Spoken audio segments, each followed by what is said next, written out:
Hi, hello, welcome to Database Design Chat number 11. Coming to you from the boring station of boring. I have a gray background now.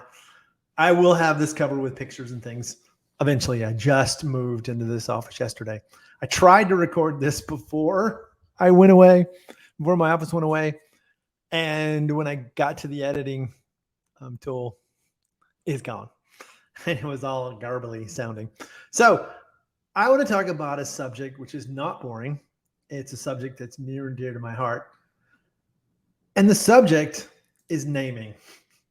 Okay, so that's not the exciting part. For this talk, I'm going to use a couple of examples from a place I love the best, but who have made a few naming choices which are interesting.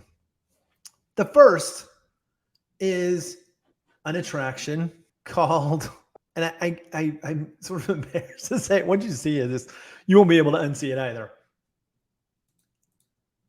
The name of this attraction is Alien Swirling Saucers. Now, let me be pure and honest. This ride is actually little aliens, and they're swirling around on little saucers. There's nothing wrong with that part of the name. And as we've talked about in some of the earlier chapters of this ongoing anthology series, the first part of a name is to make sure it represents what it is you're trying to name. So great. These are aliens. They're swirling. It's a saucer. Great. But if you look at the name a little bit longer, you'll start to notice something about it. Well, what are the acronyms that you might come up with from Alien Swirling Saucer? Yes, ASS. Now, I'm not going to say the word because I'm not that guy.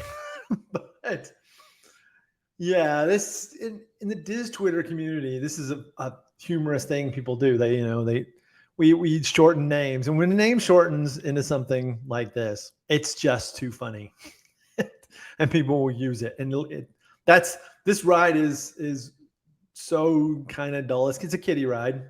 I like to be swirled around occasionally, but it's not the biggest ride, but it's probably more known in our community because of the name being goofy.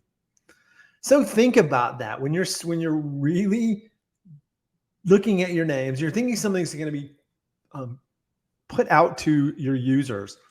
Take a thought and go, is this a name I want to be out there? And when we have to make an acronym of it, is that acronym going to be made fun of for years and years and years? As another example, not from Disney, but a very common name one might come up with. Think of the name quality assurance. So let's say you make the quality assurance application, and your whole name is quality assurance application. That's a perfectly acceptable name. But now think about how some applications, like especially Windows, takes that name, and I'm going to do some digital graphics here to make this awesome. But first we got quality assurance application. Let's take it down to quality assurance. And now let's take it down and start taking letters off. And at a certain point in this letter taking off process, well, we're right back to where Alien Swirling Saucers took us. Only this time we have a quality version of it. This I've seen in reality. This is an app we had back in probably 10, 15, 20 years ago. Was quality assurance. And the name would occasionally show up in screenshots as quality. And you're like, this is probably not acceptable to share with the users like this.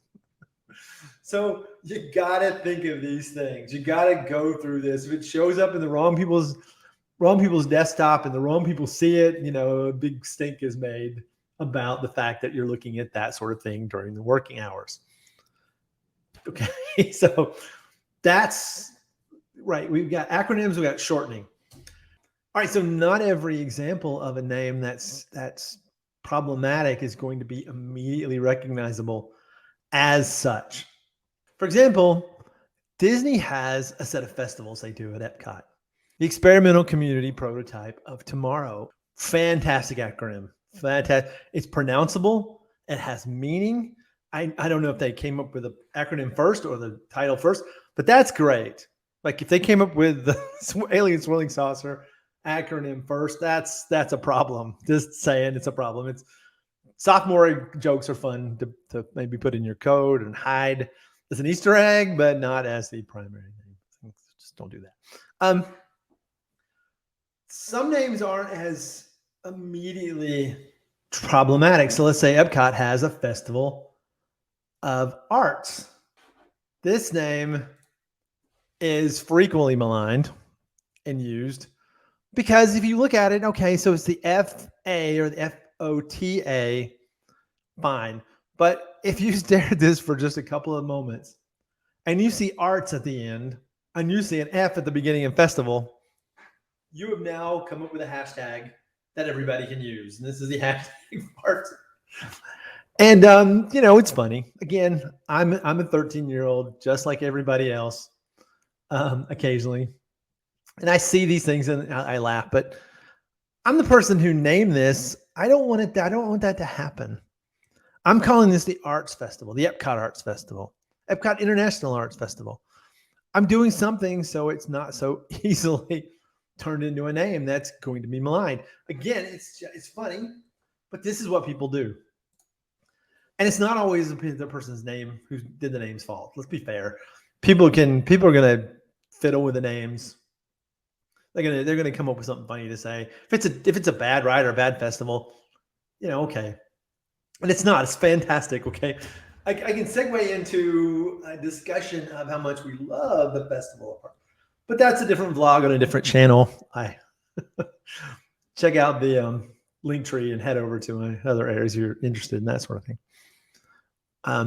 But that's, again, all I'm trying to say here is when you make a name, consider how it acronyms, consider what may come out of that name, consider how it might be maligned, because it will be, and you don't want it to be super bad, right? You don't want any real bad words, any really hurtful language and hurtful words to show up in your names. So just because of the name you chose. And that's why, you see some of these projects that come up with names, they either come up with the word they're searching for, or they come up with but they make them so they're nice and delightful, not hurtful and sophomoric. All right, so that's today's episode. I hope you enjoyed it.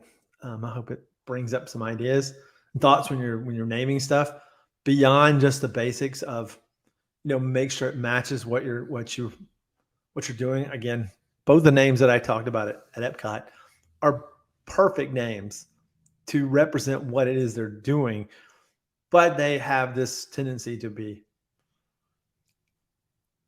abusable pretty easily. All right, so see you later. Bye-bye.